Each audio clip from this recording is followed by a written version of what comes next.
Nobody believed James Washington would ever come back from rock bottom, not even the two women who put him there. But 3 months after they threw him out over a lost job, they were staring at their television screen, watching him hold a check for $10 million, and realizing they had made the biggest mistake of their lives. James never imagined that losing his job would cost him his home, his marriage, and his dignity, all within the same year. He had worked at Colton Manufacturing for 11 years, ever since he and Denise got married, and for 11 years, he had never missed a single payment, never come home empty-handed, never given anyone in that household a reason to doubt him. Then the plant closed. Not because of anything he did wrong, not because he was lazy or careless, but because the company decided it was cheaper to move operations out of state. 300 people lost their jobs that day, and James was one of them. At first, Denise had been understanding. She held his hand the night he came home and told her the news, and she whispered that they would get through it together, the way they had gotten through everything else. James believed her. He believed in her love the way he believed the sun would rise the next morning, without question, without doubt. He spent the following weeks sending out resumes, driving to interviews in his one good suit, sitting in waiting rooms with dozens of other men his age who had also lost everything when the factory shut its doors. Jobs were scarce. The economy in their town had taken a hit, and every application he sent out seemed to disappear into a void, swallowed up by silence. Weeks turned into months, and James felt himself shrinking, not physically, though he had lost weight from the stress, but emotionally, spiritually. He felt smaller every time Denise came home from her job at the hospital, tired but proud, still bringing in a paycheck while he had nothing to offer but apologies.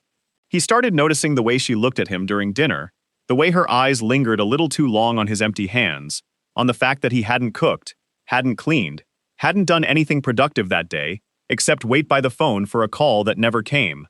It was Denise's mother, Pearl, who made things worse. Pearl had never liked James, not really, not since the day Denise brought him home and announced they were getting married.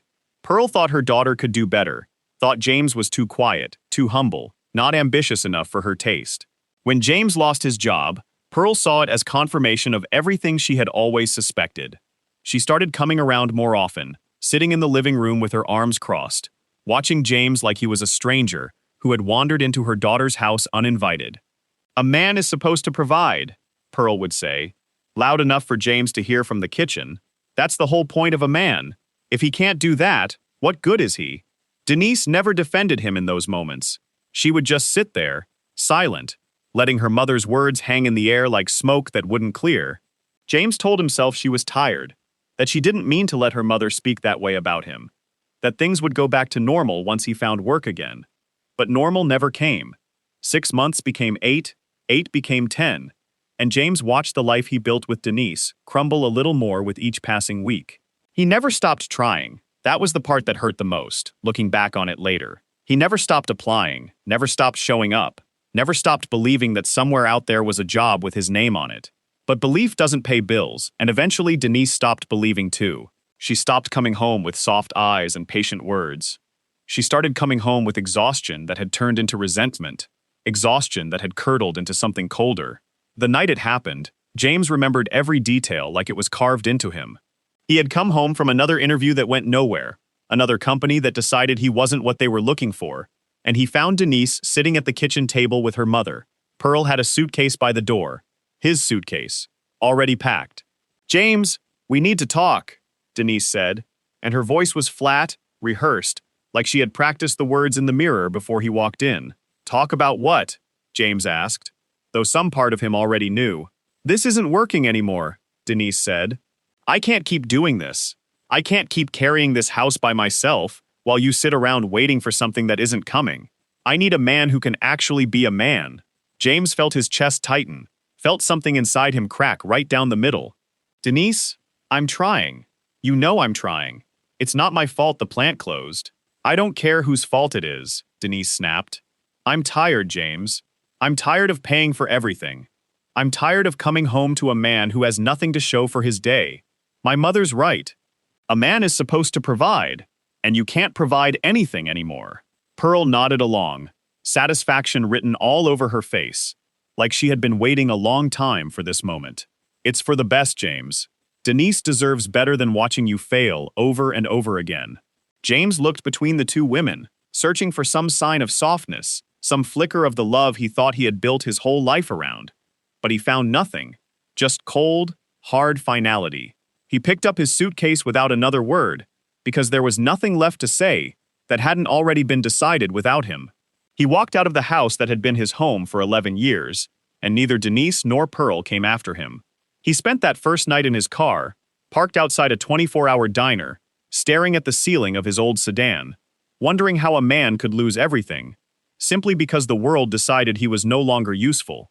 He thought about calling his brother in Georgia, but pride kept his hand off the phone. He thought about calling old friends, but shame kept him silent.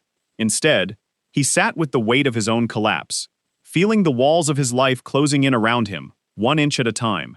The weeks that followed were the hardest of James's life. He found a cheap motel room on the edge of town, paid for with the last of his savings, and he kept applying for jobs, kept driving to interviews, kept hoping that somewhere, somehow, his luck would change.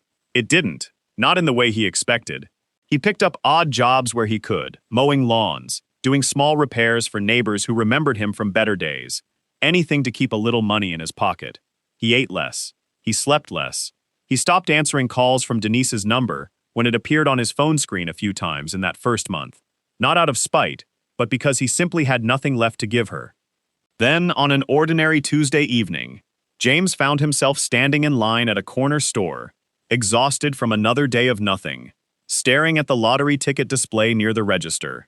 He almost walked past it. He had never been a gambling man, never believed in luck the way some people did, but something made him stop. Maybe it was desperation. Maybe it was the last flicker of hope a man holds on to when everything else has been stripped away. He pulled 2 crumpled dollar bills from his pocket, the last cash he had until his next odd job paid out, and bought a single mega jackpot ticket. He didn't think about it again that night. He tucked the ticket into his wallet and went back to his motel room, ate a can of soup for dinner, and fell asleep to the hum of the old air conditioning unit rattling in the window. He had no idea that the small piece of paper folded into his wallet was about to change the entire direction of his life, and the lives of the 2 women who had thrown him away like he was nothing. 3 days later, on the evening of May 24th, James sat in his motel room, watching the local news out of habit more than interest. The lottery drawing was being broadcast live, numbers rolling across the bottom of the screen, and James barely glanced up from the job listings he was scrolling through on his phone. Then something made him look closer. The numbers on the screen seemed familiar, seemed to match something in the back of his mind. His hands trembled as he pulled his wallet from his back pocket and unfolded the ticket he had almost forgotten about. He checked the numbers once, then twice, then a third time, his heart hammering so hard against his ribs that he could hear it in his own ears. Every single number matched. James Washington, a man who had been thrown out of his home for having nothing to offer, was suddenly staring down the barrel of $10 million. He sat frozen on the edge of the motel bed for what felt like an eternity, the ticket shaking between his fingers, his eyes darting between the numbers on the screen and the numbers printed on the small slip of paper that had cost him $2 he almost didn't have. Part of him thought it was a mistake, a trick his exhausted mind was playing on him after months of stress and sleepless nights. He got up, splashed cold water on his face, and came back to look at the ticket again. The numbers hadn't changed. They were still there, still matching, still real. James didn't sleep that night. He sat awake with the ticket tucked safely inside a sealed envelope, which he then placed inside his shoe, then his jacket pocket, then finally decided to keep it folded against his chest inside his shirt, as if his own body could protect it from disappearing. He thought about all the months of rejection, all the nights he had gone hungry so he could save enough gas money to make it to another interview that led nowhere, all the times Pearl had looked at him like he was something scraped off the bottom of a shoe. He thought about Denise's face the night she told him she was tired of him, the flatness in her voice, the suitcase already packed by the door before he even knew what was happening. The next morning, James called the Lottery Commission's claims office, his hands still trembling as he dialed the number listed on the back of the ticket. He wanted to be sure. He needed someone else to confirm what he already knew in his gut, because a part of him was terrified that if he blinked too hard, the miracle would vanish, and he would wake up back in the reality he had been living in for the past year. The woman on the phone confirmed it. James Washington, of no fixed address at the moment, was indeed holding a winning ticket worth $10 million. He didn't celebrate the way people do in movies. He didn't scream or jump or call anyone right away. Instead, James sat quietly in that small motel room and cried. Deep, silent sobs that came from a place he didn't even know still existed inside him. He cried for the year he had lost, for the marriage that had crumbled, for the dignity that had been stripped from him piece by piece, by two women who were supposed to love him unconditionally. He cried because he finally understood that his worth had never been tied to a paycheck, even though the people closest to him had convinced him otherwise. Word moves fast in a small town, and the local news wasted no time getting the story of the newest mega jackpot winner. James agreed to a small press conference at the Lottery Commission's regional office, still wearing the same jacket he had worn to a dozen failed interviews, because it was the nicest thing he owned. When the cameras flashed and the reporters shouted questions, James answered them plainly, honestly, without any bitterness in his voice, though there was plenty simmering underneath. "I lost my job a year ago," he told the reporters, his voice steady, despite the emotion behind it. "I lost a lot more than that too. But I never stopped believing something good was coming, even when it felt impossible." Across town, in the living room where James used to sit for 11 years, Denise and Pearl were watching the evening news exactly the way they always did, curled up on the couch with cups of tea, half paying attention until the anchor announced breaking news about a local mega jackpot winner. Denise glanced up first, her eyes catching the image on the screen, before her brain fully processed what she was looking at. Then she sat up straight, her tea nearly spilling onto her lap. "Mom?" she said, her voice barely above a whisper. "Mom? Look." Pearl turned toward the television, squinting at the screen, and there he was. James Washington. Their James Washington, the same man they had packed a suitcase for and pushed out the front door without a second glance, standing in front of a wall of cameras, holding a giant check with his name printed across it in bold black letters. $10 million. The number seemed to glow on the screen, mocking them, taunting them with everything they had thrown away. "That's not possible," Pearl said, though her voice betrayed her disbelief, was already crumbling into something closer to panic. "That has to be a different James Washington." But Denise knew. She recognized the jacket. She recognized the tired eyes that had once looked at her with nothing but love, eyes she had grown so used to dismissing that she forgot they belonged to a real person with real feelings. She recognized the small scar above his eyebrow from a bicycle accident when he was a teenager, a story he had told her 100 times in the early years of their marriage, back when she used to hang on his every word instead of rolling her eyes at his presence in the house. "It's him," Denise said, her hand covering her mouth. "Mom, it's him. That's James." The two women sat in stunned silence, watching the report play out, watching the numbers, watching the interview, watching the life they had discarded transform into something neither of them could have imagined. Denise felt something twist violently in her stomach, a mixture of shock and shame, and something that felt uncomfortably close to regret, though she wasn't ready to call it that yet. Pearl, for her part, recovered from her shock much faster than her daughter did, her mind already spinning toward opportunity rather than guilt. "Well," Pearl said slowly, straightening her posture, "this changes things, doesn't it? He's still your husband, legally. You never filed for divorce." Denise's head snapped toward her mother. "Mom, we threw him out. We told him he wasn't good enough." "That was before," Pearl said dismissively, waving her hand like she was swatting away an inconvenient memory. "People make mistakes when they're stressed. You call him.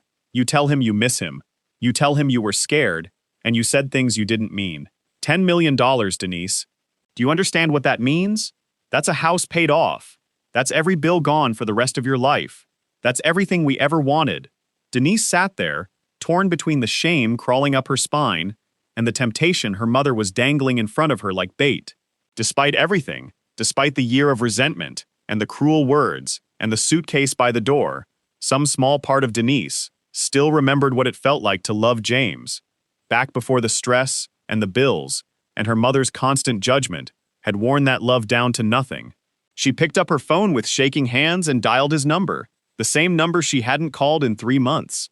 It rang 4 times before he answered. "James," Denise said, her voice cracking slightly.